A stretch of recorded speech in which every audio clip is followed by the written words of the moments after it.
It's time for discussions. Welcome to episode 5 of the Discussions podcast. We've got an awesome one today about the power of just getting started.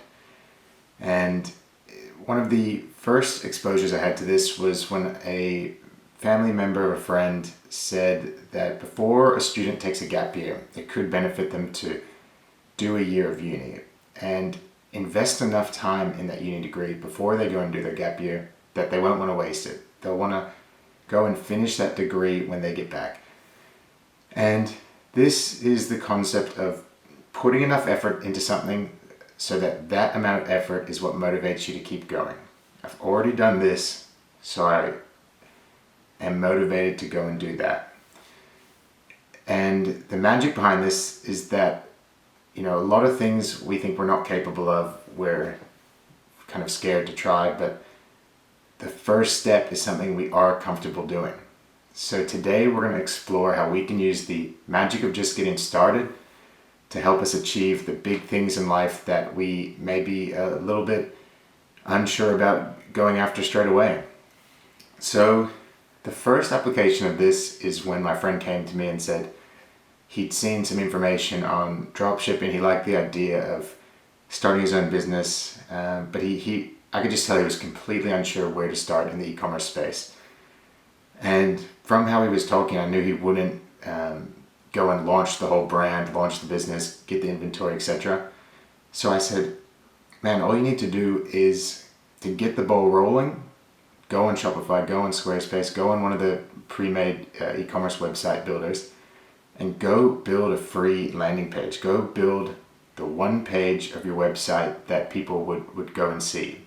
And you could do that in a few hours. But I knew if he went and did that and he would start building the landing page and you'd require a logo. You go and either buy a logo or create a logo on Canva. You have to describe the business. Now he's be writing about the business in the description. And that's a step that wouldn't have scared him because no one can see it. It's a private website at this point. It hasn't been published and it's the first step. And there's no fear. He can go and build that and make it as good as he wants to. But then that web page becomes his motivator. He can look at that web page and think, damn, I've created an incredible web page. I want people to go and see this. I want my friends, my family, and the market to see what I've created. And that will motivate him to say, hey, it's time to create the content that I can sell, or it's time to purchase the inventory that I can sell, or launch the service that I can sell. Because he built that simple landing page, now he's going to be motivated to go and do that next step, which he wouldn't have done in the beginning. And that totally happened to me when I built the Desk Clarity brand. I was hesitant at every stage of launching the books, launching the ebooks, launching the online courses, launching the in-person services. Each upgrade was me launching something I'd never done before and entering a field where I had no experience. But what motivated me was the step before. Because I'd spent so much time developing a strong landing page, I don't know how much time I spent on it, but to me it was a really good website. I said, if I'm scared to go and launch these ebooks in case I get criticism, in case it's not as good as I think it is, but I would just go to my website and think, this is awesome, these videos are great, someone needs to see this. And if I want people to see this, it means I got to do that next step. It's time to launch the books.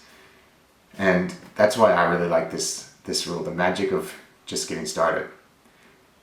And I apply this in my personal life all the time. Whenever I decide it's time for me to get a bit more healthy and do what I call shredding up a little bit, which is where I just try and lose weight, I can't just stop eating delicious foods. It's too hard to just get straight into dieting. And I don't really want to go and start doing cardio every day, to be honest, when I'm kind of out of funk with it.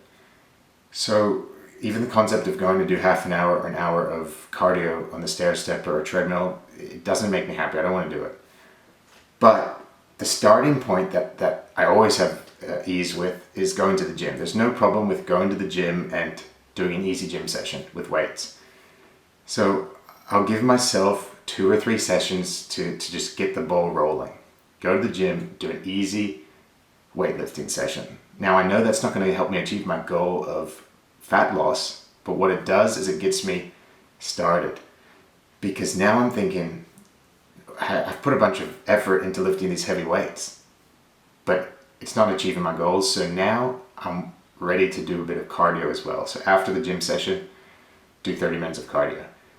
And because I've put so much effort into the weights, I may as well put effort into the cardio as well. And it's created kind of a cycle. I'm cardioing because I did the weights.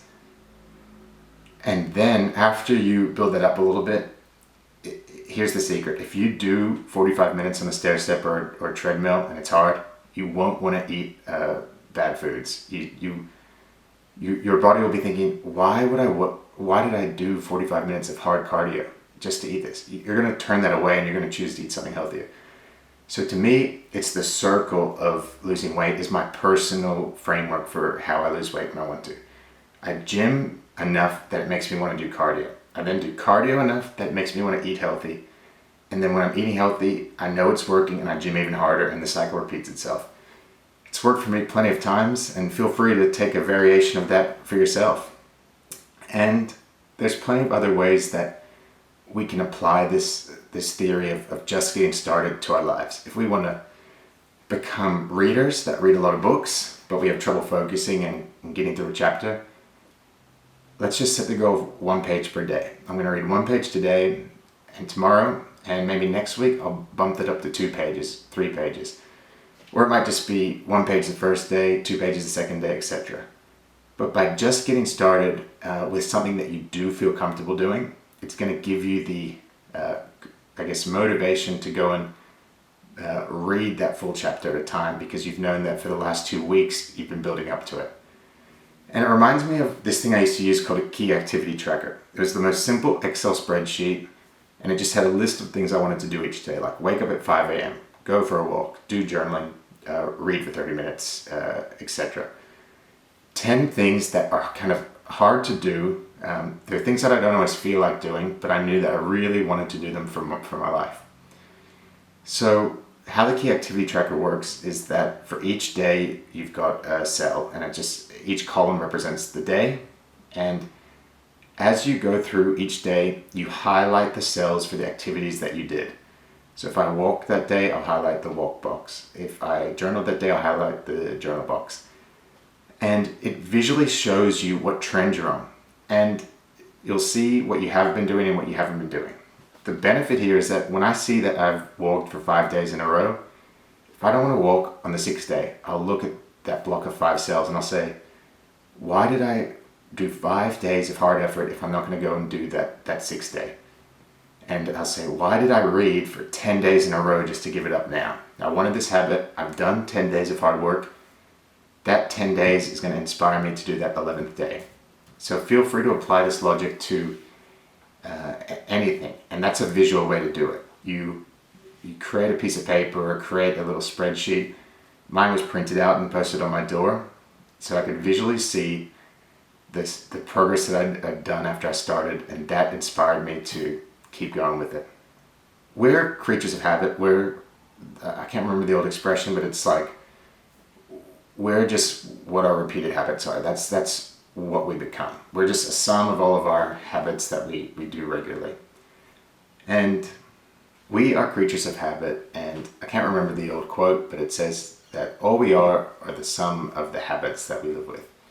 And the actions that we do repeatedly is what creates who we are. So this is a really easy way to develop those habits, to develop that character that we want to be. Just getting started with it, do something we feel comfortable with, and build upon that. If that's public speaking, for example, start by doing the smallest that you can think of a couple times. Speak in front of your whole family, in front of your friends, and build up to speaking in front of your colleagues. Then build up to speaking in front of an audience on TikTok, for example. And start with a little bit of effort that's going to inspire you to put a lot of effort and take the big next steps. So thank you for joining us for episode 5 of the Discussions podcast. Please subscribe below so we can bring you more content.